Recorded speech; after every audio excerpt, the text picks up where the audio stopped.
अस्सलाम वालेकुम फ्रेंड्स, उम्मीद है कि आप सब खैरियत से होंगे। तो आज आप लोगों को बताने वाले हैं कि ब्लैक हेड्स खत्म करने का आसान तरीका। ब्लैक हेड से निजात पाने के लिए आसान कुदरती तरीका, चेहरे पर निखार और जिल्द की खूबसूरती पर हर किसी को अच्छी लगती है। इसीलिए हम सभी रोजाना मुख्तलिफ किस्म की टिप्स का इस्तेमाल करते रहते हैं। कुछ खवातीन तो रोजाना फेस मास्क और दीगर फेस पैक्स लगाती रहती हैं ताकि उनकी खूबसूरती में कमी ना है, मगर चेहरे पर ब्लैक हेड्स अगर हो जाएं तो आपकी खूबसूरती मानद पड़ जाती है। तो आज के फूड्स में जाएं, खीरे की मदद से कैसे आप बगैर तकलीफ के ब्लैक हेड्स को निकाल सकती हैं, क्योंकि खीरे में विटामिन के और सी बड़ी मिकदार में पाया जाता है जो जिल्द की खूबसूरती को बढ़ाने में अहम किरदार अदा करता है।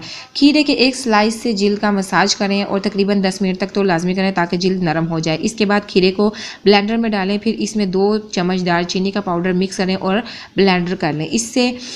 ब्लेंड कर लें और इस पेस्ट को चेहरे पर लगाएं। आपको ठंडक भी महसूस होगी और ब्लैक हेड्स भी निकल जाएंगे। इन्फॉर्मेटिव वीडियो है, दूसरे तक लाजमी शेयर कीजिएगा। Thank you for watching my video.